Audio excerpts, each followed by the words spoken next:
It didn't. Restream changed the way this shit works, and it actually just went live now without me having to put it in again.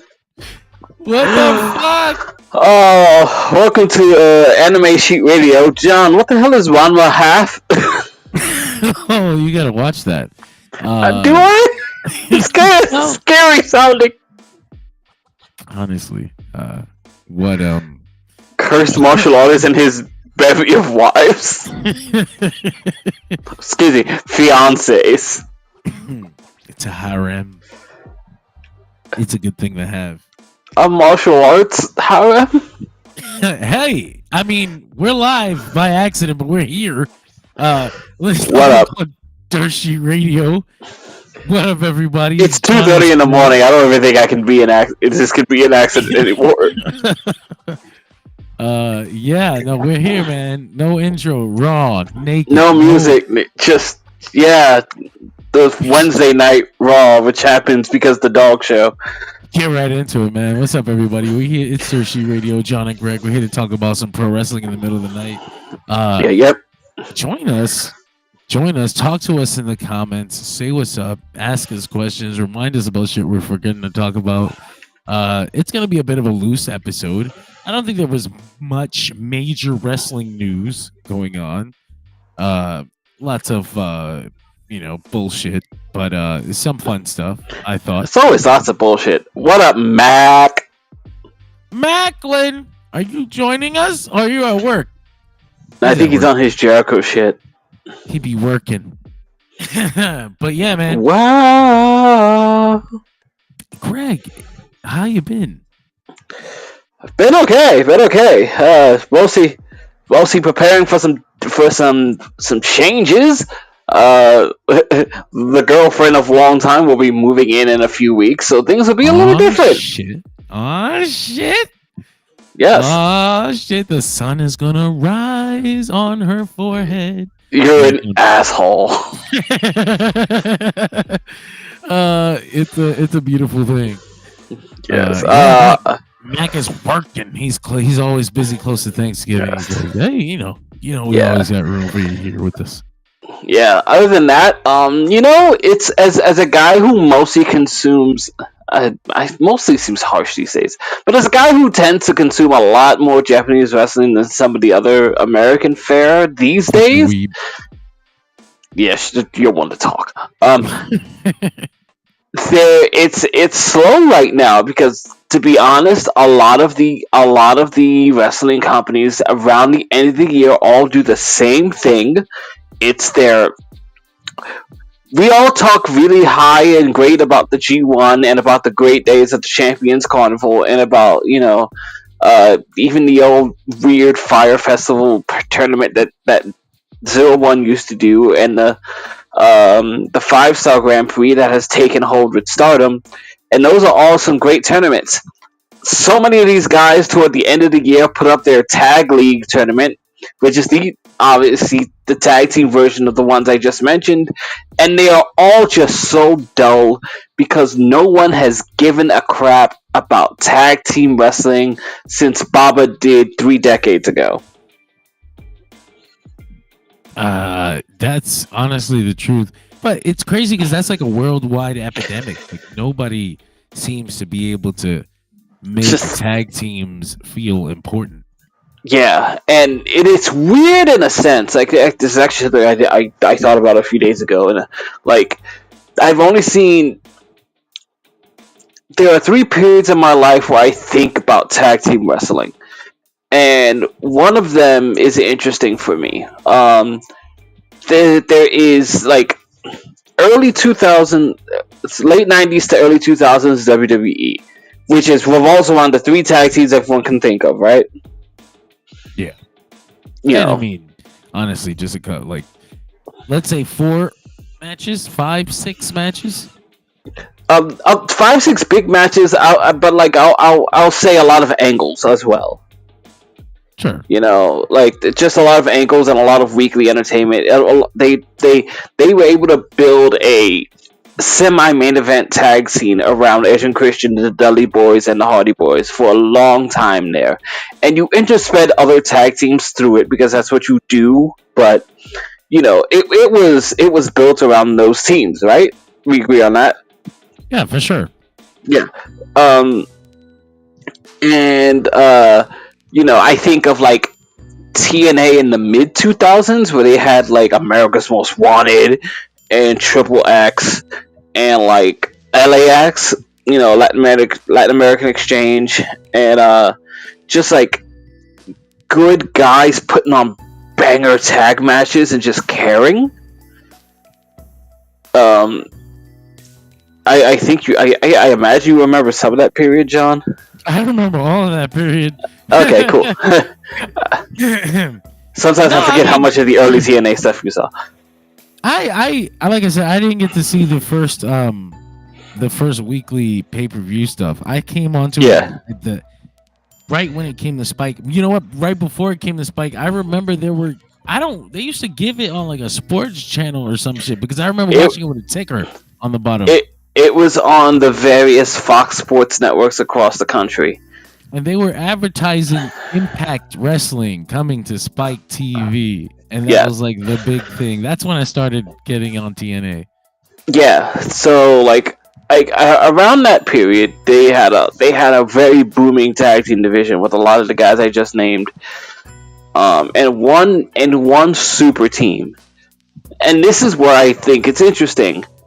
Giant Baba built a very successful tag team division, and he mostly built it around super teams. Right? Yeah. Like, he built it around main eventers teaming up against other main eventers, which is like the easiest way to get people interested, but it was also like you put the four top guys out there to put on tag team bangers and they did the job. That's kind of what made it different from when they do it in today's American wrestling, because when they take the tag team titles in today's American wrestling and put it on singles guys, it's usually to further like a singles angle. Yeah. And that stinks. But when you're just putting Shawn Michaels and Steve Austin can't get along. Exactly. But when you're just putting these top guys in the division and just letting them have those matches with the tag teams, the tag teams are getting the rub.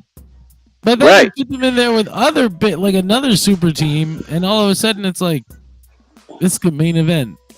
Yeah, it's like it's one of those things. It's like it's Misawa and Kobashi are teaming for whatever reason, and despite the fact that they're not. Huh? Actually, pretty good. I was gonna say there's actually a story. Don't let me get into it. No. But like, for whatever reason that it is, it also just comes down to saying like, okay, so these two singles main eventers are interested in these tag team belts, so they must be important. Right? That's another thing. You're absolutely right about that. When they're actually interested in the tag team championships, there's not just some circumstance like, the general manager forced us to team together and we're mad at each other, like, the GM is a chaos monger. And it's crazy because I was trying to think of like modern instances where somebody might have done something similar to putting a super team and just letting them run into the tag division. The only thing I can think of is Hangman and Kenny, but the whole time they were like, back and forth, weird. Like it was like furthering. Is Adam Page still friends with the Elite? Yeah, right. But at least they were there. They wanted the belts. They were defending them. They were having tag team championship matches that mattered. But you get close when they do like the Austin and Hunter thing. That's another one. Yeah, 2-man. Until it eventually falls apart, or no, Hunter gets hurt. Yeah, he fucking tears his quad. They never get to go. Yeah, they never actually do. They were definitely building to that. Yeah, come on. And then Hunter is fuck you, Jesus. Nice. And then Hunter, the infamous quad tear, and the Angle gets flushed down the toilet because he's going to be gone for several months. Yeah. I also sort of think about it's a weird one that we've talked about on a few exceptions, which is Jericho and Big Show. Jericho, two singles guys who had seemingly no business being together, and then no business being as good as they were. It's the Big Show. I fucking love that theme song. Jericho, I got you. Come on. There's not many other instances where mixing the theme songs works, and that's definitely one of them. I think of really bad ones. I think of Booker T and Rob Van Dam. Remember that match? I try not to. It wasn't even an attempt to make music. They just had one soundbite, then another soundbite, then another soundbite. I think you've heard it. The Japanese have been guilty of that one too.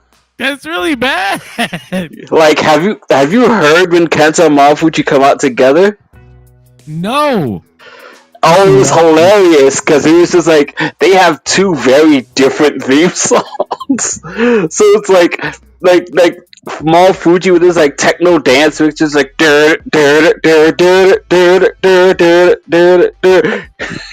we go, yo, and then it goes into Kenta's twister rap. That's fucking incredible. And then it cuts back to the techno, and then it's just cutting back and forth. Somebody's on the dial in the back, and it's just okay, Kenta's theme, okay, Mount Fuji's theme. And that's probably exactly what it was, though. There was a funnier one when they did not Mafuji, Muto and Chono's theme at the first Wrestle Kingdom, and it was just cut between Muto's theme and then cut back into Chono's and cut. It's what they do. It's a weird choice. It rarely ever works. Jesus, Cody and Sandow was an awful tag team. I liked them. I think I remember rooting. All the Rhodes Scholars. Yeah. Fucking idiots. Mac brought up the Hammerstein. I did want to. Max says have some respect for the Rhodes. But Mac brought up the Hammerstein, and I did want to talk about the Hammerstein Ballroom. AEW and Ring of Honor finally running the building back to back. Some people wanted it to be residency. I was like, you know what? Well, I don't know if I'd hate that, but for a few weeks. But no, it's just like they did in Vegas. In Dallas, I think. Dallas, okay, yeah, sorry. Vegas is where the fucking singers go to die. No, to go to residencies. I think Adele's doing fine. I think she's. I think who else has one there? 50 Cent, I think, is gonna have one there. Kelly Clarkson. It's a pretty interesting thing that exists. What's the attraction that's here every night? They just play the same concert every single night. Right. It's kind of interesting. Yeah. Although in Kelly Clarkson's, I guess, defense, it's also I've got a successful morning TV show and I play my little concert. I'm living it, though. I don't need to make more music. That's so weird. Her, Kelly Clarkson, Drew Barrymore, Jennifer Hudson. Who gave these women talk shows? That's so weird. It's a talk show host. It used to be an art, right? You used to have to train to be a talk show host. Now they just plug a celebrity in and hope for ratings. To be fair, though, the format changed. Also, my God, we've gone to a special. The format has changed because I remember the days of Jenny Jones and Ricky Lake. Yeah, that's exactly what I was thinking. Ricky Lake. But those women were standing up in the crowd and just talking to the people in the seats and just coming up with whatever they came up with. It's like Drew Barrymore and fucking Taylor Tomlinson are both on the couch just having a conversation in front of people. Way too close to each other. I'm talking about Drew Barrymore giving I think it was Daniel Radcliffe shit for. It was either Daniel Radcliffe or another dude giving him shit for having a poster of her in their bedroom as a child. Jesus says there's a Jennifer Lopez probably get a talk show soon. You're right. You're fucking right. But would anybody be surprised? No. The Hammerstein. Getting back to the Hammerstein. Yes, of course. Max says it should be a Jericho Briscoe rubber match, but what kind of match are they gonna do? They already did Fight Without Honor. They already did Ladder War.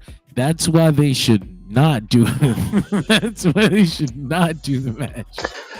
But again, I don't know what else you do with Jericho at Final Battle, if not something that's already heated. Yeah. God, those are the two.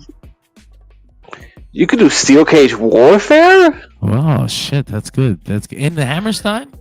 I'm trying to think of the quote, Ring of Honor staple gimmick matches, and they already did two of them. The Fight Without Honor was a 6-man though. Was it? Yeah, it was. Oh, they but Jericho versus Ishii is next week. Okay. They should just have Ishii win the belt. Fuck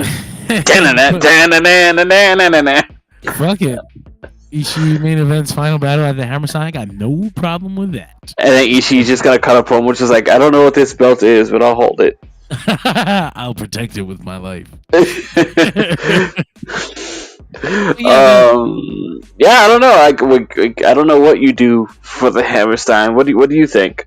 Honestly, I'm not sure that I care about the card as much as the atmosphere right now. I'm sure they're gonna put together a good card. The company is full of great wrestlers.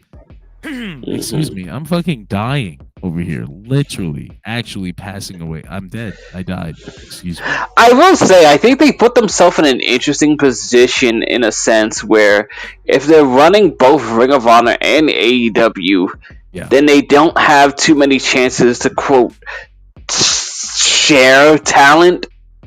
I mean, I get you can. You just kind of set things up for the next night, I imagine. I think you do a disservice to yourself with the tickets if you're just like, well, these guys are also going to be there the next night. You got to do how WWE does and force everybody into a 2-pack. I guess so. They haven't sold WrestleMania Day 1 tickets yet. I'm like, what the fuck? Have they not? No, just 2-day combos. Oh. Nah. That's funny. Yeah, I'm really interested in the Final Battle, but I'm also just as interested in Collision in the ballroom. That's a big one. It's an AEW television show in the Hammerstein. I wish they would. We talked about this a few months ago, didn't we? Yeah, I wanted this forever. I'm so mad I can't be there. I love that building so much. I mean, I specifically remember us talking about this a few months ago because I said I'm curious because the Hammerstein Ballroom provides limitations with one's production. I'm curious what it looks like in there. Very bright. Well, there's also that. Well, here's a good thing. Here's the thing that's going to be interesting. They can't make it look as bad as GCW did. That's. You know how many people heard the news and they were like, I'm so glad a company that is not GCW is running the Hammerstein. That's so fucked up. Is that really? Yeah. That's great.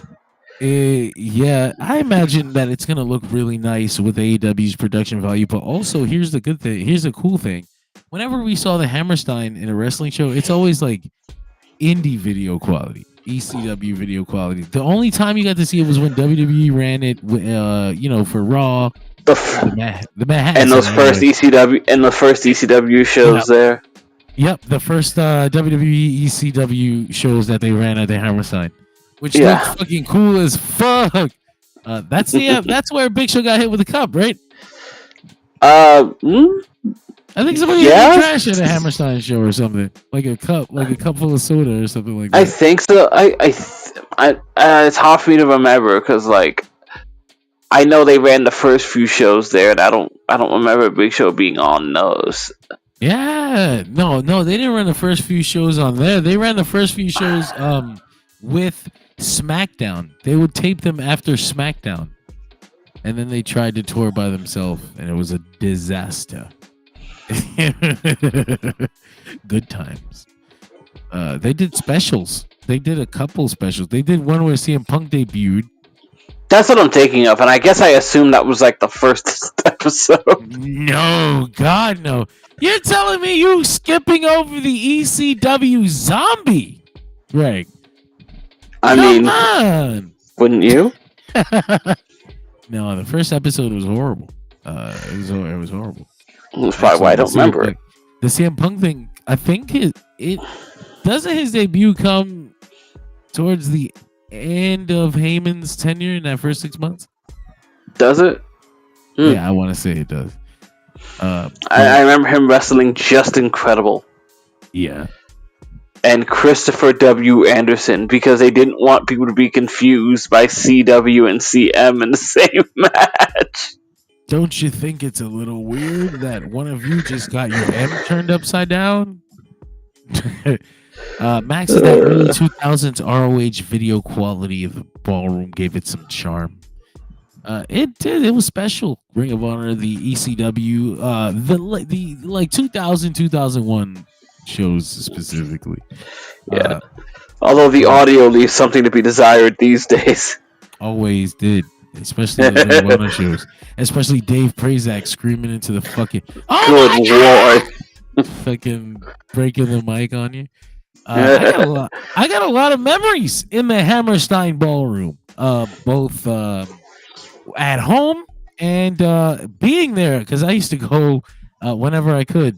Once I became of age to buy my own tickets, I wish I could have gone sooner. I wish I could have been at ECW One Night Stand. That's one of my greatest regrets. I never got to go, and I lived. I miss that as well. The greatest entrance of all time in the history of pro wrestling ever. and I missed it. Anyway, in my hometown, I'll never ever forgive myself for missing the Sandman. For missing the Sandman, and not just the Sandman. That is the best version of that entrance, and that's the best entrance. It was so you know why? Because nobody expected WWE to shell out the fucking money. to hear that shit on pay-per-view, and you wait, and Tommy knows it in the entrance ramp. He's like, yeah, he's standing there going like, and then the first string hits, and he's just like, I've known about this all day, motherfuckers. Explosion. It was like, it was so special, and every single person knew it at that moment. It was like, it's the greatest. And you know it's special because they don't keep it for redistribution. Oh no, they dub it over on the DVD. It's got that dong dong dong dong dong dong dong. I fucking hate that song so much. It sucks, but that is genuinely the greatest entrance of all time. Like that right there. I don't think it gets better than that one. And then the Kobashi post-cancer entrance. Whoa, let's go. But there's also in-person memories. Greg, what are your memories of the Hammerstein Ballroom and also the Grand Ballroom downstairs? Jeez, I'm actually wondering if I spent much time in the Grand Ball. I don't remember too much. You got together one of the best Grand Ballroom shows ever. What are you talking about? I remember one match. So there's something you need to understand about that night.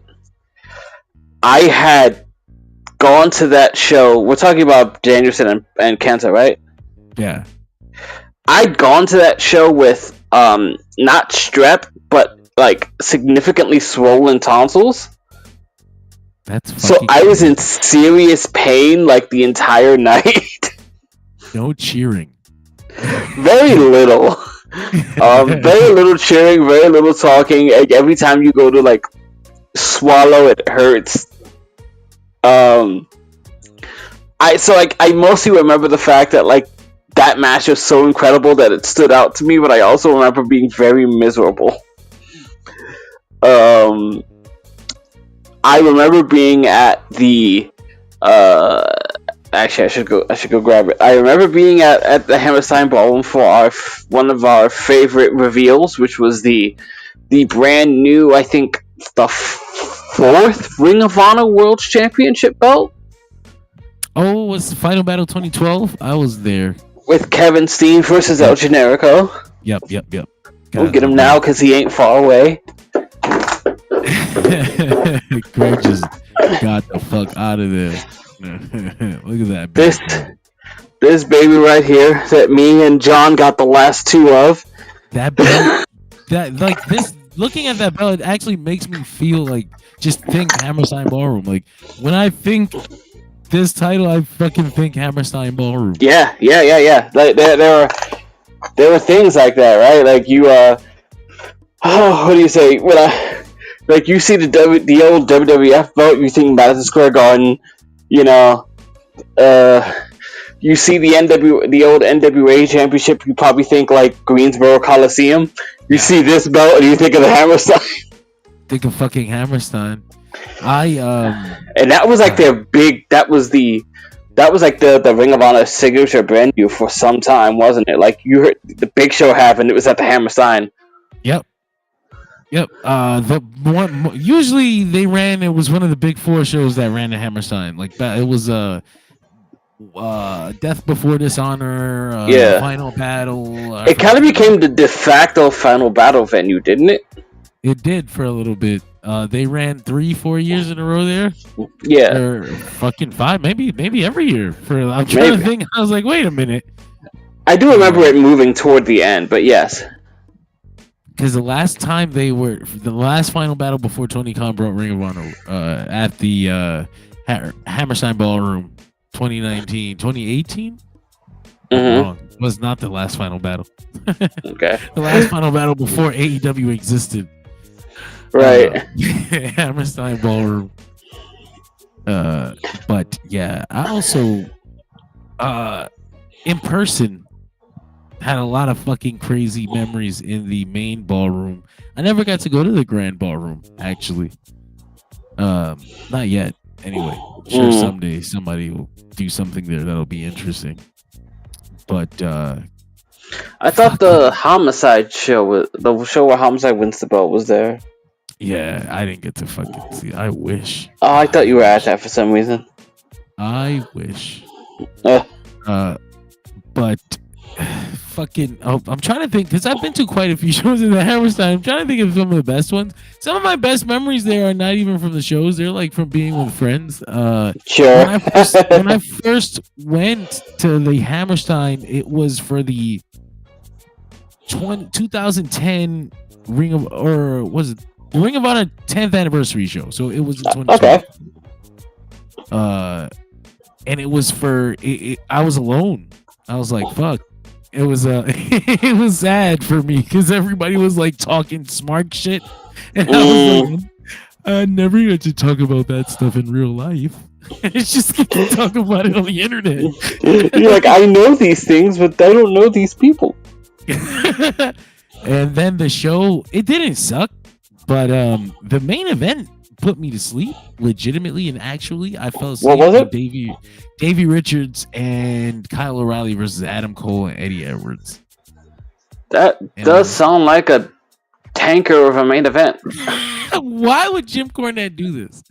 Like, Kevin Steen and Jimmy Jacobs had a sick ass street fight, and they got put semi-main to this boring ass fucking bullshit 10th anniversary show without a world title match.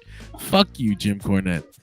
Anyway, that was a bad experience, but come around, I start making friends. I start being able to go to the show, buy the $12 Long Island iced teas. Those will forever be my favorites. They were dangerous, man. Those fucking things were dangerous. I guess they were only $12, so I would come back, and then about by the fourth one, I'm like, the Hardy Boys here. That was a good one. That was a really good memory. The day the fucking Hardy Boys showed up in Ring of Honor, and took the tag titles from the Young Bucks. Like, not only I was drunk out on my fucking mind, and the goddamn Hardy Boys show up and then win the tag team championships on a surprise appearance. What the flipping fuck? It was incredible. I couldn't. I remember that was the last thing that I remember, and then the alcohol became too strong. Too much. The sauce overtook you. Mac brings up the 2014. We met at the 2014 War of the Worlds show, the very first Ring of Honor New Japan crossover. I remember that because my girlfriend at the time was with me, and I was like, oh yeah, I came to a wrestling show with my fucking hot girlfriend. This is check one off the list. Nice. And then I saw Mac and I saw my boy Terrence, and we said what's up, and I think we had known each other already from the internet, but we had met there in person. But that's another incredible show. The first time Ring of Honor and New Japan came together for that. I remember just being so hyped to see New Japan wrestlers. Like, hey, here in the US? So this is one of those funny things where it's like you met Mac at the 2014 World of World show. I was also at the 2014 World of World show, not knowing either of you, and here we are, having come together as a people. I have an amusing memory of one of the matches here. I don't know. It's something that my Wrestle brain picked up from that night, which is during the match between Kushida and Jay Lethal, where like Jay Lethal is sort of setting up for his finish, and in my head I can see what Kushida's doing. He's trying to make his way around to the position so that Jay can hit his fucking cutter. And right before he goes, I see Jay just sort of pull him into the spot. I was like, no, Jay, he was working, damn it. Give me a second. But yeah, I got to see Kushida, who I was a big fan of during his New Japan time. So like that was a cool way to start. Shinsuke Nakamura, who was red hot back in 2014, versus Kevin Steen. Yes, and it was not long enough for me. I was so disappointed that it was so short. And a match that a lot of people just seem to claim that Kevin Steen did not like and was not happy about. Really? I didn't know that. That's the story I've heard. I think it was like something about, I don't know, the story claimed that it either had something to do with the way the match was going or like Kevin Steen being upset about sort of losing to Shinsuke when he was on like that was sort of during the last the tour, like the farewell tour for Kevin. Yep. So like I guess that part of the booking was a bit weird, if that is true. Things happen when you co-promote. And yeah, it was only 12 minutes and 48 seconds. I remember, I was like, fuck. They also did Adam Cole versus Jushin Liger. Which could have been shorter, because good lord. It took the time from that, right? But, that match was one of those weird things where like I sort of saw some of the where some of the indie weirdness gives way to how you book a show. So like I remember we had a debate about this, but even though he went it with the figure four, the weird thing was that the Adam Cole and Jushin Liger match goes right after Redragon versus the Young Bucks. So after you have seen about 12 super kicks and 14 roundhouse kicks, the Adam Cole super kick into the figure four is flat as fuck. Oh my god, it was so bad. and it wasn't even just the kicks. Like, people were so invested in the tag match before this. Like, all the things that the Bucks did to Red Dragon and vice versa, people were into every single move. And then Adam Cole with a very similar moveset doing all these things to little to no reaction because people Yeah. are tired as fuck. Partly conked out, partly like, none of these things have any oomph because we just saw a fuck ton of them. And like, bless his heart, Liger's coming to America and he's not going to have the most high octane match because he's in his 50s. Like, let's be real here, right? It was like 10 minutes. 13, 14. 13. Jesus. So like that's one of those things where I think you'd go, these matches should have been switched on the card. Yeah. Actually, I remember being so emotionally invested in that tag match that at the end of it, because I think I've told this story on the show, I was fucking the only person in my section rooting for the Young Bucks or Red Dragon. Excuse me, Red Dragon won. And the dude behind me was really pissed because I jumped up on my chair when they won the title, and he was mad because he was a Young Bucks fan and they lost, and I was gonna I was high as fuck on emotions. I was gonna fuck his ass up. He said something like, "Could you get down?" or something, but it was rude, or at least I felt it was rude. And I was like, right. I will fuck you up right here. But that was good stuff. Good stuff. Oh, Jesus brings up this clip. I wonder if we'll get in trouble for showing it. I don't think we will. I like it. It's I think we were also at this show together. Let me pull that. Can I make this full screen? And look at these guys. I love this shit. Isn't this a Ladder War? It is. Yeah, yes. When we were. They said they were sick. Yeah, the finish is kind of sick. No, Kevin Owens says he had the flu. Well, you see, I remember. That kind of sick. I was right about in the entrance ramp over there. I think you can see me in this video. But they had done this in PWG in Teen Wolf. They did Steen Wolf, excuse me. God, you remember the names of those weird things? Steen Wolf. How could you forget that one? Come on.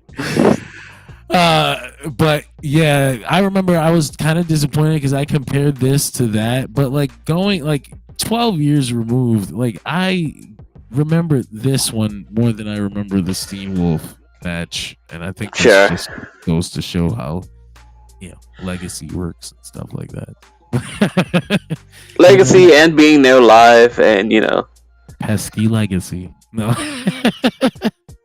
Also, I was gonna say to finish off the grandness of that War of the World show for me, like at the height of his powers, getting to see Kazuchika Okada live. Ooh boy! Oh my God! When that coin dropped, yes. But that was such a weird show too. Like they opened with a promo, like a 20-minute promo, like it was an episode of Raw. To set up the triple threat match. Yes.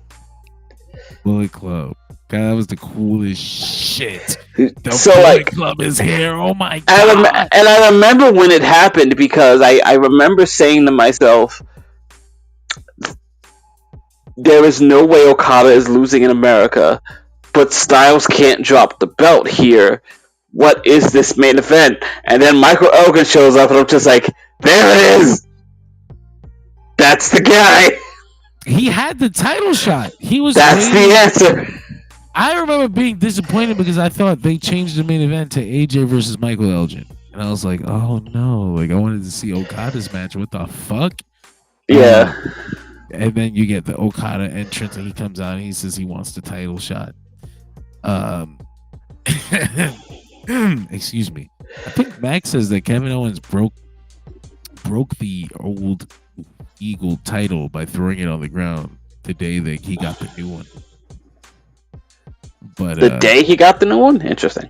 Yeah, I didn't see that. I wish I could have seen that. That's interesting. I don't know. I don't know what they were doing back then because I missed a lot of the bigger angles. I know the Eagle belt was just like, man, this reminds me a lot of the old WWF title. That's kind of weird. But yeah, man, that's the AEW and Ring of Honor coming back to New York City, the Hammerstein Ballroom. That's going to be a really fun thing. Christmas, just before Christmas, 12/20, 12/21. So fun times. But we also have, excuse me, I forgot what we were supposed to be talking about today. How could you? How could I? No, seriously, how could I? I fucking forgot. There we go. 19 years since Eddie Guerrero passed away. How the fuck did we get here? Why is time so scary? It feels like yesterday to me. Yeah. Those are raw memories for me, actually. Were you watching? You were watching wrestling still heavily, I assume. I guess there's never really a time that I stopped watching wrestling heavily, but I was like, give me 1 second. Talk to the people. I'll be right back. Okay. Yeah, I don't think there's ever really a time I didn't watch wrestling heavily, but like, there were times where I just didn't watch WWE heavily. But yeah, I was definitely watching during that time. I think the Eddie Guerrero death was just one of those things that was just like, you hear about it and, you know, it's common to say you don't believe it, but I guess it was one of those things where I was like, that can't be fucking true. There's no goddamn way. And then it never seems that shoe never drops, and then you're just stuck with the realization of like, oh fuck, this really happened, and then you're sitting around waiting for Raw to begin and just wondering what's next. And then they did those two like very touching tribute shows, and I actually still remember both videos they did. I think they used Johnny Cash's "Hurt" on Raw, and I think they did "Here Without You" for the SmackDown show, which I think is the one I tend to remember. The "Here Without You" is the one I always remember. I actually you too, right? For a long time that they did a different one. You forgot about the "Hurt" one on Raw? Yeah, I did. Yeah, I always think of the "Here Without You" video, and a very, very emotional Batista. Batista for sure. Yeah. That's the SmackDown. That's with the he puts the belt on the lowrider. Yes. Yeah. It's rumored that he was gonna drop the belt to Eddie the day he died. Really? Yeah, because Batista was injured badly, and he was supposed to drop this belt. It was a double taping in Minneapolis, and they needed a way out of Batista. Yeah, and he was gonna drop the title to Eddie. And that's fucking crazy. That's wild. That's kind of the symbolic thing he did when he put the world title on Eddie's lowrider there, and he walked off. That was it, putting Eddie over when he was supposed to. I get that. That's crazy. It was rough for me. It was a. I took that shit hard. I took it like that was like the first. I think that was like my first big life, like my first big loss in life. Like the first person like I mourned. I had not lost like a grandparent. I had not lost like nothing yet. Like my dog had died, and that was big. Right. But Eddie was different. Eddie was like, that's my hero.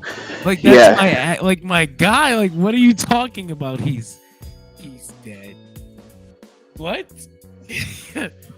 And of course, you know, the music video and the tribute, and you husk. And then you get, you know, of course, you jump on the DVD like immediately. Oh yeah. Oh, now we're watching. What is it? Lie and Cheat. I forgot the fucking name of it was. Lie, Cheat, Steal. It was something. It was Cheating Death. Cheating Death and Stealing Life. Yeah, Guerrero story. Yes. Yeah. And then it's just the weirdest thing about it for me was that like there was almost no chance to turn off because then they ran with it for the entire fucking year. With the Eddie, the Rey Mysterio storyline, and like having Orton just like try to heal off of it and making it very uncomfortable for people. Yeah. He's Go ahead. Oh my! No, I was gonna Yeah. say. I was gonna say he's not up there, Ray. Yeah. That was a time. That was crazy.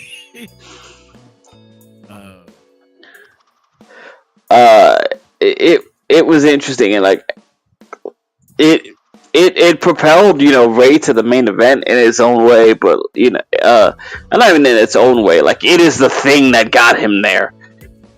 And to say otherwise is it's kind of lying, but it was a difficult thing to get over because the company kind of wouldn't let you get over it. There's that, but I mean, it also. I feel like also. How old were you when that happened? What year are we thinking about? 2005.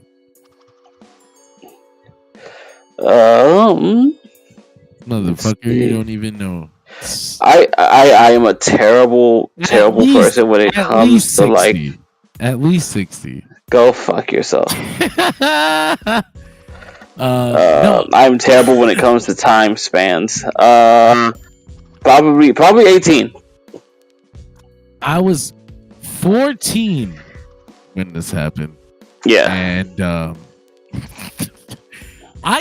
Jesus sent me the link with the Hurt video, and I can't play it because of the music and because of the video. Yeah. But even now, this shit bothers me. Like fucking, I don't know another wrestler. Like when this happened in 2005, I wasn't hearing about no other wrestler's death the way we were hearing about Eddie today. Who? Maybe Bruiser Brody. Interesting. What do you mean when you say that then? Like today, like people still talk about Eddie's death, Eddie, the way it fucking affected them, and I guess that's because of the way the world is now. Everybody's more connected, but you still see tributes to him on the television show. Random wrestlers are still doing like the Eddie Guerrero tribute, and it's like his death anniversary is mentioned like on the commentary. Sure. Like, I don't remember anybody getting that like that. 20 years ago. Probably Misawa for me. But we're not even 20. Oh well, Misawa, we still talk about him the way we talk about Eddie. Yeah. That's for sure. But I mean, like in 2005, like 20 years before that. No, because I think because they just all got to get old, right? I was gonna say the opposite. I was gonna say maybe too many of them were dying off. Maybe. Oh gosh.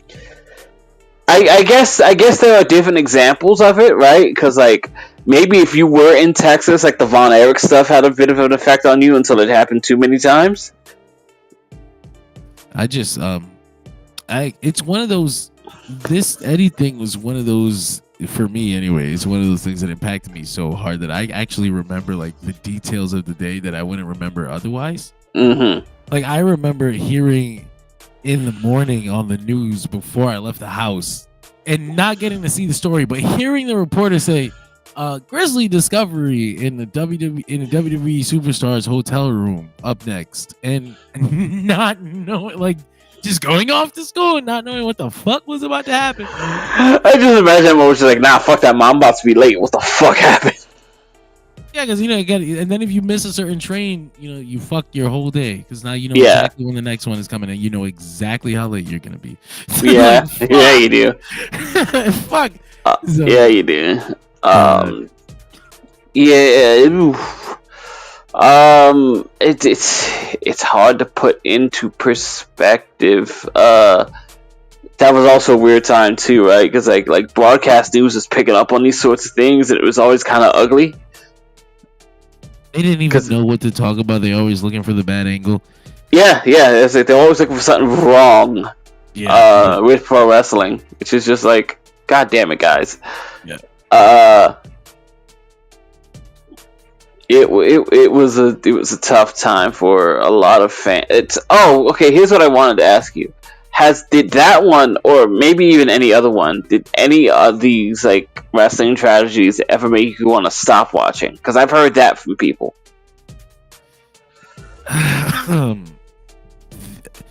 The Chris Benoit death. It wasn't that it made me want to stop watching. Okay. But not like directly, but it felt like it made wrestling feel empty for me for a little while. Like I didn't have a guy. My fucking Eddie died, and then my second best guy dies too. Right. What the fuck? Like I didn't even. It was a little while before I had another guy, and like less than a year, if not a year later. Yeah, and then it ends up being Brian, and it never stopped. Like he didn't like I was there the whole ride. Like let's go, right? And I mean, ironically, he was pretty similar to Chris Benoit in his wrestling style. Eerily, sometimes. What up, Patson? Thank you for joining us. We just talking about right now Eddie Guerrero, 19 years from his death, but also Chris Benoit, and whether it made me want to stop. Yeah, it made wrestling feel empty.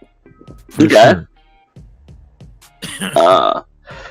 I did know a friend who was also this is relating to what Mac left us in the comments. I had a friend of mine who was very deeply affected by the death of Jay Briscoe, mostly because they had known Jay personally. So it wasn't even just a fan, like that was a friend of theirs.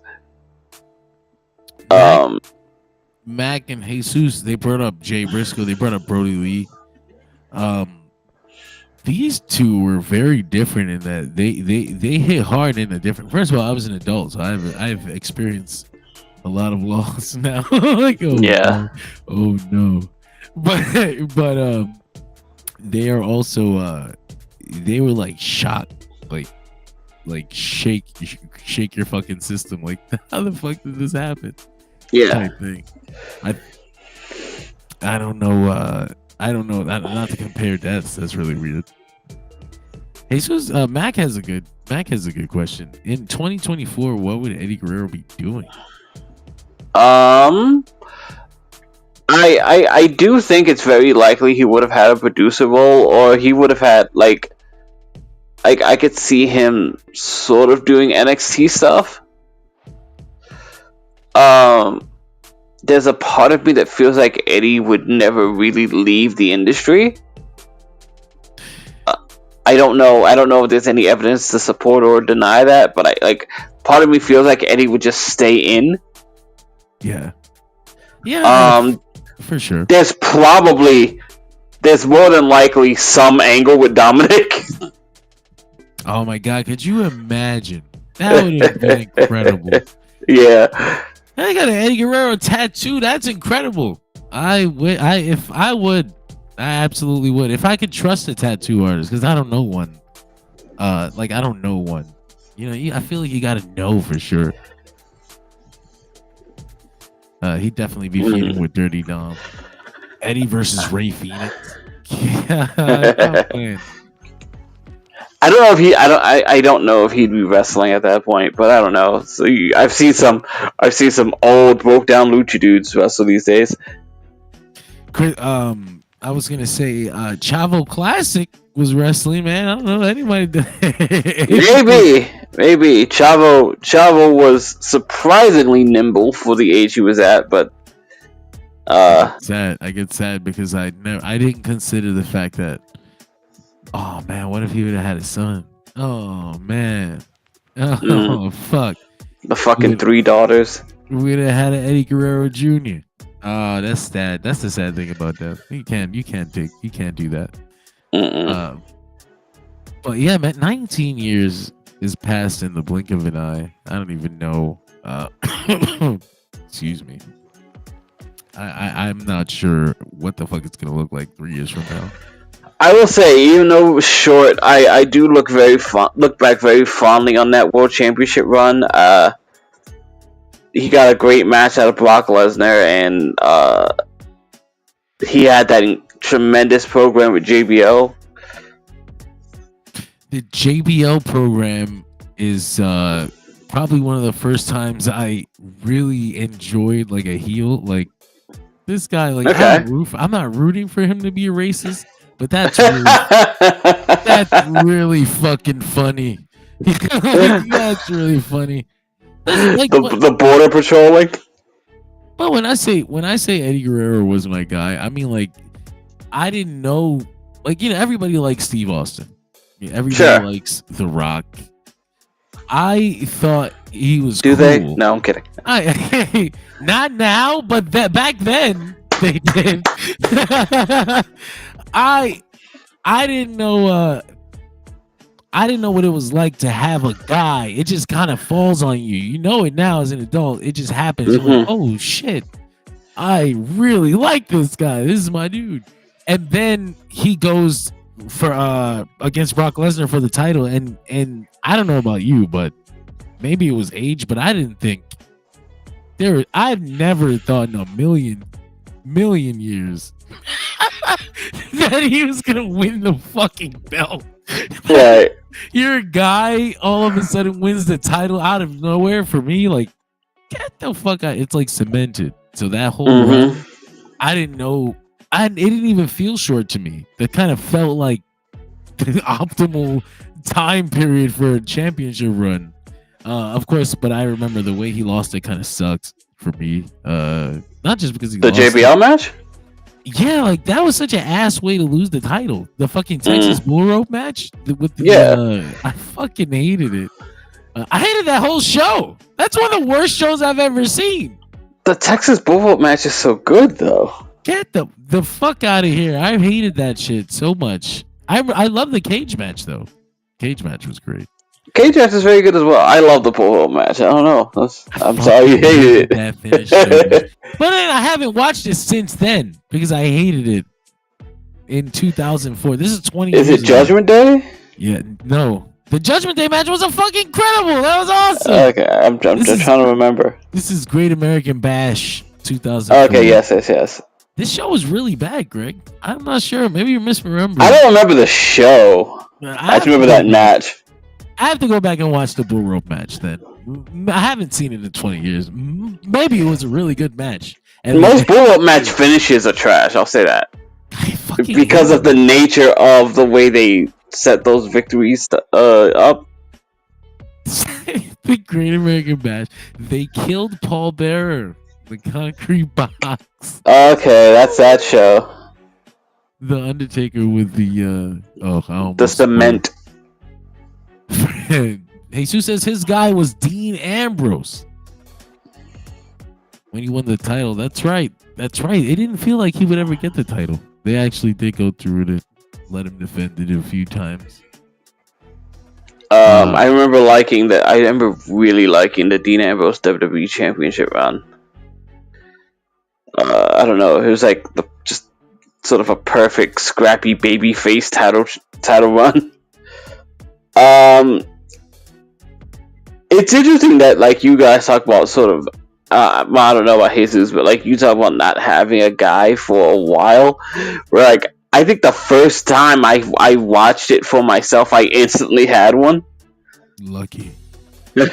You know, I the first time I got bitten by the pro wrestling bug was King of the Ring 1993, and Brett wins the whole thing in 3 matches. I was like, that's my guy, Brett, immediately. And I have been ride or die with Bret Hart to this day. It's not because it's like you got a guy like when you watch the show, like they push who they push, and then when you're a kid, like the person they push is like the guy you're enjoying because that's the guy who's getting most of the time. Yeah, But, and the wins.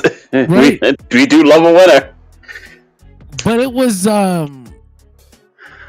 the damn I think it was the Chavo Eddie stuff at first. And I was like, oh man, this is really good. I fell into the sympathy thing. I was like, oh, this is really good. And then the drugs. And they made him so goddamn likable. I was like, damn, I love this guy. He's Mexican too, just like I'm not fucking Mexican. Close enough. You're Latino. I am Latino. Was that like the angle where they were like they were sort of opening up that like Eddie had a problem before and like we're using this to sort of garner sympathy? Yeah. By that point, I was already hooked though. Like this was just another. Okay. I think I already liked him and Chavo like as a tag team. Like they were stealing the fucking the vignettes, the lie, cheat, and steal stuff. Yeah. It's racist as fuck, but they were in on it, so it was fun. It was cool. Like it was all right. Listen, it is. I have seen worse racist stuff by Japan, so it is hard for me to. He's like breaking. They were like claiming to be like cleaning people and like stealing watches and shit. It was my shit. I love that. Yes, shit. those vignettes are pretty much why we have the Trumpism gimmicks we have today. They're coming across our borders and they're stealing everything. He's talking about Eddie Guerrero and Chavo specifically. He's confused. They keep showing him the Viva La Raza entrance video. Criminals. It was one of those weird things with that gimmick where it's just like I don't know how to take this. And then like it's another one of those things about pro wrestling that gets unpredictable where it's just like we made the cheater the baby face. I loved it so much. It sort of reminds me of like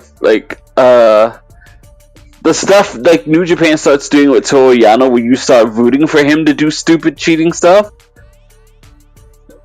I miss caring about Toru Yano. But I think it was just like I think that was the sort of thing where like it became entertaining to see how he'll try to steal this match. Yeah, he said JBL's gimmick probably would be. You know what's crazy? It would work. It would work really well today, but I mean, you know how people are. I would say if you ignored Twitter, if you just acted like Twitter didn't exist, like Vince used to do, it would work. It would go. I swear, it would work. Max is his guy growing up was Sid in WWF and Vader in WCW. Yeah, I'm sorry that happened. Damn. I'm a fat piece of shit. Well, no, Vader in WCW was great. I think that's all we need to talk about. Although Vader in WWF does give us that badass fucking theme song. It's time. It's time. Wow. Wow.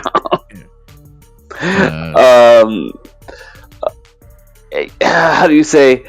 Sid in WWF was something. I didn't get much experience with Sid at that time. I mean, I wasn't watching yet.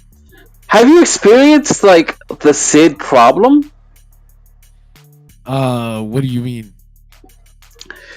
It seemed like every time they tried to book Sid, the way you would book a guy like Sid Vicious as the big, mean, scary monster heel, he becomes the babyface because he's just too fucking cool. I haven't. Like I said, it was just before my time. My first wrestling show was WrestleMania 14. Ever. That was I remember very vividly. It was at my cousin's birthday. Okay, so Sid had just main evented the year before and then was kind of on his way out. Yeah. It went back to WCW to powerbomb everyone. No, I came in just in time for Steve Austin and Yes. all this stuff that everybody loves today. The WCW castaways, John. I just remember I remember being I don't even think I fell in love with it the first time. It took a little while for me to really get into it. I just really remember watching that and being like, this is the weirdest shit I've ever fucking seen. Max says he was at that show. It was at WrestleMania 14. That's awesome. WrestleMania 14 is always an interesting thing for me because I always like to make people watch the Sean Austin match, and I was just like, I need you to watch this man die right in front of you on live fucking television.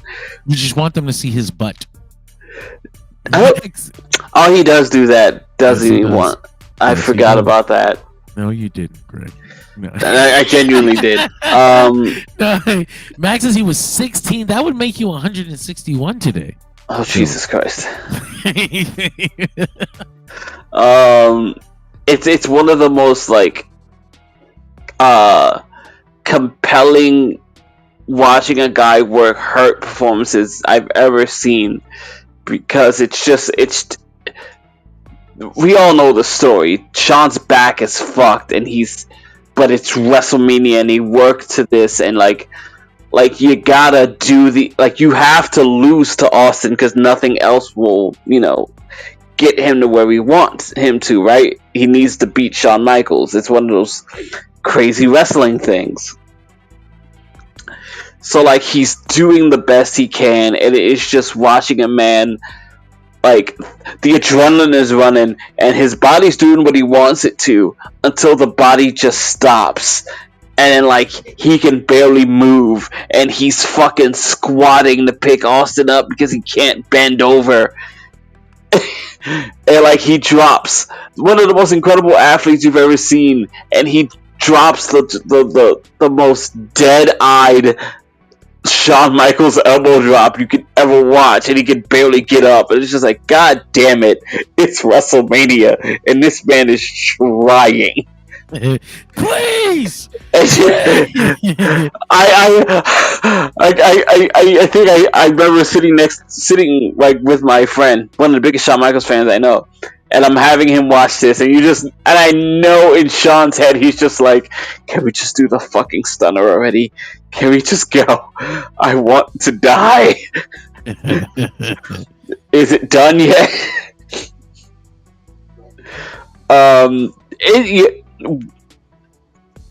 Not a long list, but one to add to the interesting list of WrestleMania main events that are just oddly affected by serious injury, right? What do you mean? Will Austin having come off the neck stuff?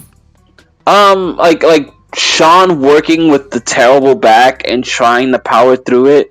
Austin with the terrible, Austin actually, Angle with the terrible neck having to go into the Lesnar match. Oh fuck, that's right. Yeah, he was fucked. He said he almost couldn't even make that match. He almost couldn't. No, there were people. I remember the days before that WrestleMania 19 match, and there were people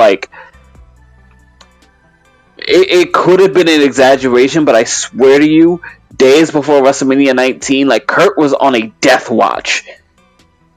Probably because of the amount of drugs he was taking and how bad his neck was. It's horrifying. People were scared for Kurt Angle's life going into that show. And like I said, it's one of those things where, you talk about Austin and his neck, Shawn in the back, Angle at his neck, and it's you almost can't get hurt before the big show, or you have to do it. They will find ways to get you there. It's also, he was probably wanting to put this kid over, and Yeah, 100%. But But yeah, man, that's that. I don't remember what we originally started off to lead to that, but we had It was just a lot more Eddie Guerrero stuff. Really, that's right. We do love Eddie Guerrero here. we were talking about Eddie And Guerrero, running with the belt, and then I think it ended up being talking about JBL and we they went to said various Eddie. other places. They said Eddie had Eddie kind of felt like depressed or pressure over the being world champion or something. Yeah, which I think I imagine fucks with a lot of people, but yeah, like I think Eddie was in a situation where he got to the top, and then felt so strongly that he needed to be the best that it aided him. It was also a bit of a bad time because SmackDown had lost their top babyface. Right. I mean, he kind of was. Yeah, he definitely was, especially in the fall of. No, because he attacked Angle. Angle was the babyface, wasn't he? Whatever. They had lost their What, are we top talking about Eddie and Kurt, right? Brock Lesnar. They had lost Brock Lesnar. Oh yes, yes, yes, There yes, was a yes, yes. big fucking hit to the attendance and ratings, and Eddie's got the title, and he's feeling like this is all his fault. He can't change it, and they were like that kind of made him feel like shit. But Right. we were getting that's the kind of thing that makes it even more tragic. Like we were getting around to giving him the title, and he was in a better place. Fucking hell. And it would have Yeah. been big gold. We would have got to see Eddie with the big gold. It's okay. We come to accept things. WWE debuted a Women's United States Championship. I am so disappointed that after all this time, they finally introduced a Women's Mid-Card Championship, and it's the United States one. Are you? Why the fuck didn't the women get an Intercontinental Championship? If you were gonna give them just another belt that's just women slapped onto the men's main card, why wasn't it the Intercontinental? Then at least they would have gotten a better design.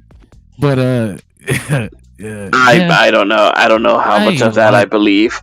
I like the Intercontinental design a lot better than It's this. so bronzy and dull. Oh, it's got the fucking blue in it now. Oh sure, yay! Yeah, no, I actually filled in. They filled in all the things that needed to be filled in. I like it. But I never liked the United States Championship design. It feels like it's like no effort.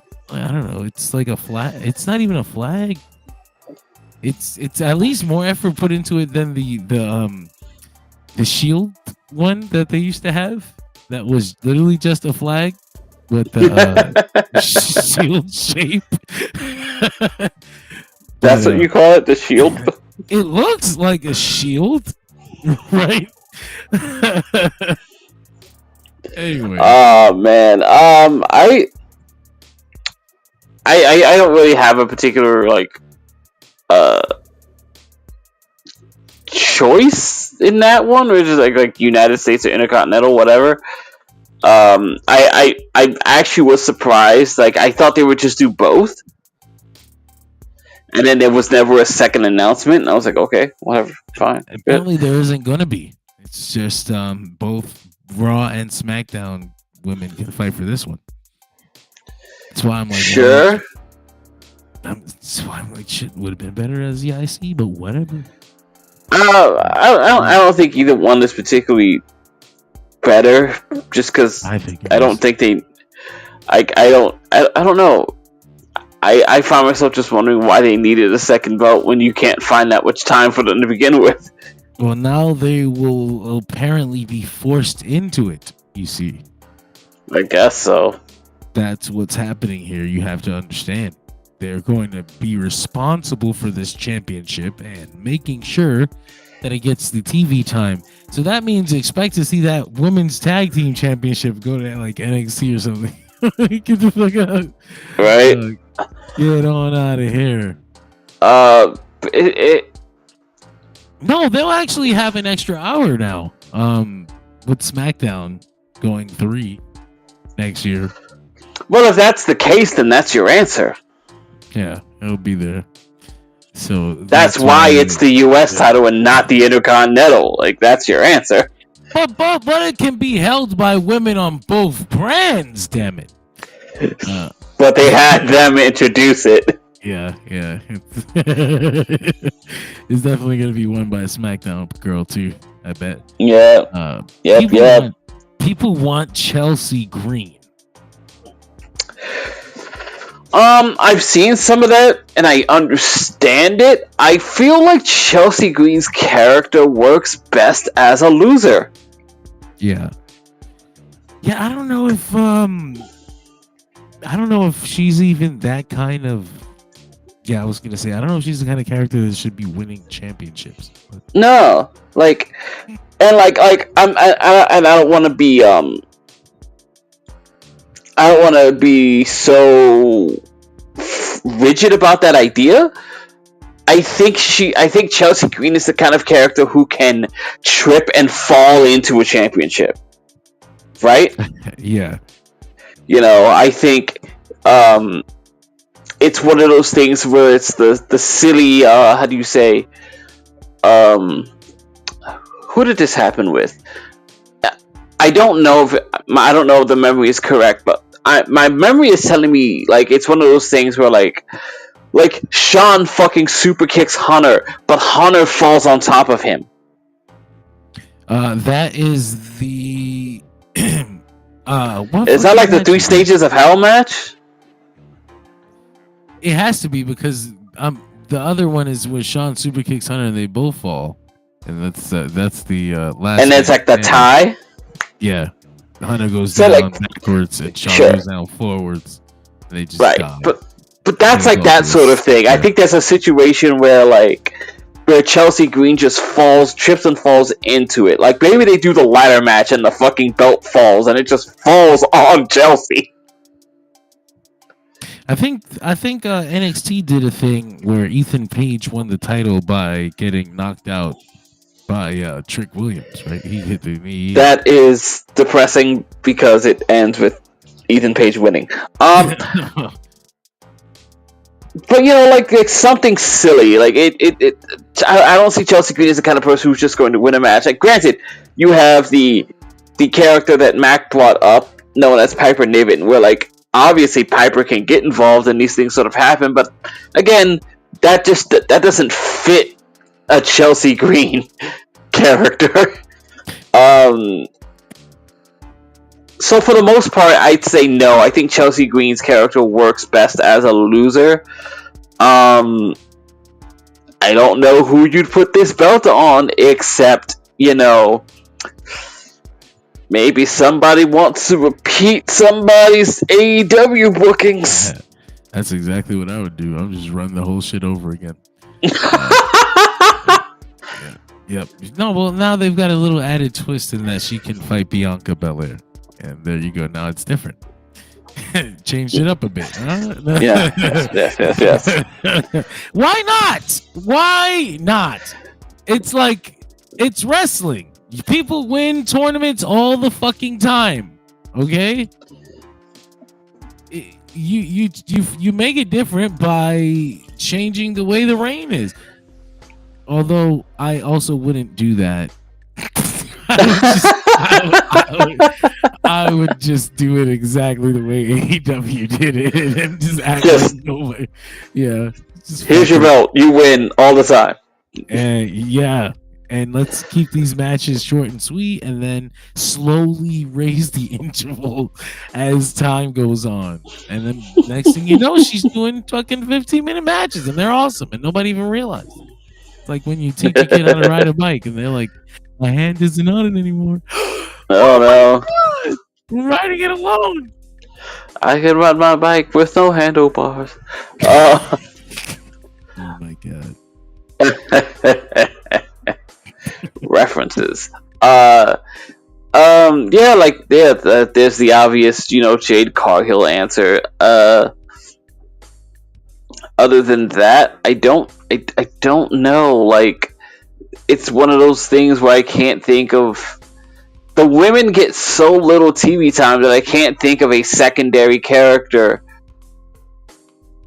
that could use that position. Like the only things I can think of are vanity choices. I saw Natalia was just like, I haven't had a singles belt in a long time, but I'd love to have one again. And I'm just like, I love you, Natty. I wouldn't mind it, but I don't see it. Sorry, I don't think that's in the cards. I don't either. I don't think they wanted to give you the first two. You know, I guess I'm kind of like enjoying the Mia Yim stuff for once. Maybe? Yeah, but I also don't see that. Yeah. Like, for some reason, I'm finally like enjoying her weird ghetto thing. HBIC. You know, we famously had a bad experience with her in NXT, but I don't know, maybe it's coming along now. Yeah, it's been long enough. I mean, it's been years, literally. Yeah. She was just really bubbly, and it was funny as hell. But, I don't know who gets it. I do like as a singles thing, but like, how do you pry her away from the gimmick now? I wouldn't mind Piper having the belt because I'm just a fan of Piper Niven. If Tiffany Stratton didn't have the Money in the Bank, I would have said her. But that's also true. She's been primed for the other one. Yeah, she's going up. Yes. I don't know what else they're doing. The other three girls are tied up in their weird gimmick. Chalk that up to another group of TV gimmicks that is more entertaining on social media than they are on TV. Give all belts to Io. That's always great. Have you seen some of the Pure Fusion Collective social media stuff?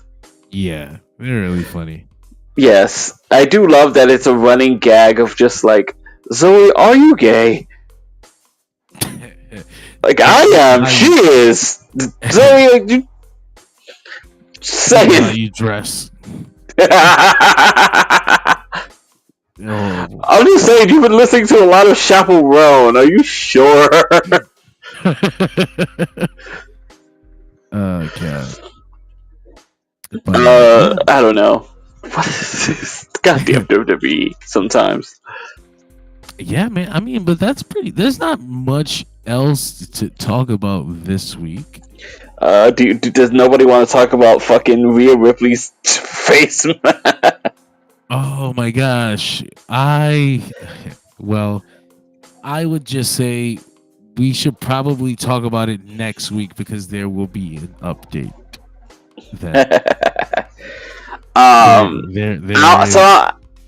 I'll ask you another question then, just outright speculative commentary on future angles. What do we think we're doing for Fifth Men here in War Games? Also, I didn't like that answer. Yeah, I mean, do the people listening care? Like, does anybody care if Raw's getting spoiled? If I'm gonna, I'm asking you that one with no knowledge. So like, I was just asking you bullshit. I know already. MRB would have liked Indy with that belt. I get that. I was kind of an Indy Hartwell fan for a little bit there. It's a shame she got hurt. She got hurt, but then they didn't do shit either. Yeah, but I mean, like, it's a shame she got hurt when she got the strap. Yeah. Oh shit! I made a mistake. Okay. Anyway, things are better now. Okay. What was I gonna say? God damn it! I lost it too. Fucking hell. Hey, I was gonna take it home, I guess, but you brought something up, and then I got horribly distracted. Oh no.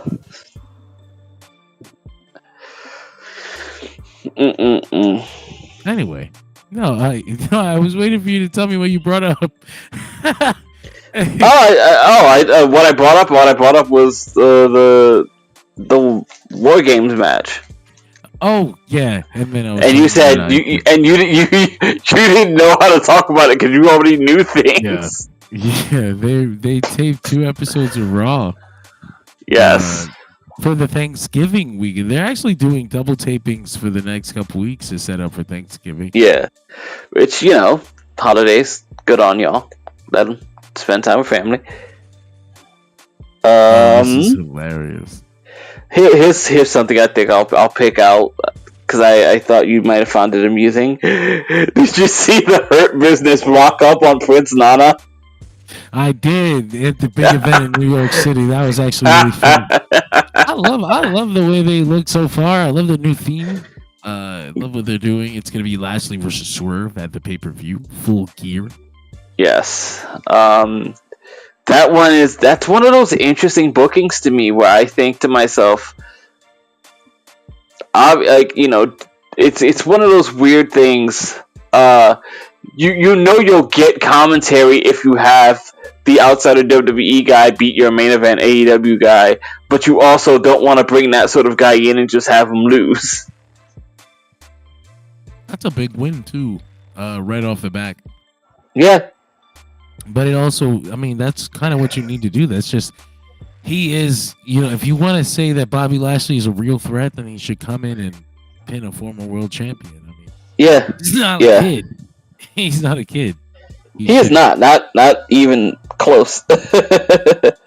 So it's one of those things where like people will spin booking in their own ways because they got these ideas about pro wrestling. Yeah. And it's this weirdly unavoidable like bullshit. You kind of just, people want to see something that isn't formula, but sometimes the formula is the way it is for a reason. Like formula is formula because the formula works, No, I was gonna say they did an interesting thing. I mean, speaking of formula and working and not working, they did an interesting thing with Adam Cole and Roderick Strong and MJF, where first I didn't really like the way they were telling the story in the first place. I was like, this is weird. I don't really understand why they're doing trials to get to MJF, and he's only he doesn't have any title. Like, how is he the prize? Right. They do. Adam Cole and Roderick Strong have to win these like 3 matches or something. Yeah. And so this week is the 3rd matches, and Roderick Strong gets the match, but Adam Cole does not. And I was like, oh, well, that I didn't see that coming at all. Interesting. What the fuck? It's gonna be Roderick Strong versus MJF at the pay-per-view, and Adam Cole, I guess we'll have to see and cope and figure out how to factor in story-wise from the outside, which I'm sure people will hate. But as they do, I've seen a lot of Adam Cole hate lately. His tan is way too yellow, though. I kept seeing that today. I saw somebody say that Adam Cole looked like cheese. It's because this is the 3rd week now. It's like 3 weeks of him being that color. Somebody said Adam Cole's the same color as his Titantron. But does not come off? Like, is he stuck for a month that way, or like is it just spray tan, or did they do something stupid?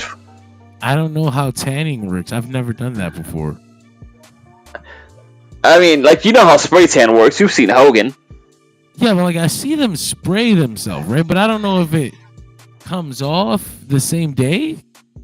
Like, I don't think it comes off the same day, but it can look real funny. Yeah, so I don't know how that shit goes. Adam Simpson. Oh, that's dirty, MRB. That's bad. That's Mac down there. Is it? But nice. Yeah, man. That's pretty much what we have to talk about this week. That explains the Chris Hero logo. Who's your hero is Curbside Hero. Ah, But yeah, man, Greg, thank you for joining me tonight. This was absolutely fun, as usual. And if you're listening in the morning, then thank you guys for joining us this morning or this afternoon on your way to work. Hopefully not with the kids in the car. But if the kids are listening, then don't do drugs unless, get good grades. Don't do drugs unless your brain is already fully developed. Because when you fully develop your frontal cortex, you should be fine to at least try. John Mack is over here stealing DDP's gimmick. It's me, Greg. It's me. It's me. It's MRB. That's right. But yeah, man, thank you guys for joining us. This was fun. We'll see you next week where we'll preview the AEW Full Gear card as it comes that Saturday. Thank y'all. Have a good night. Night. Or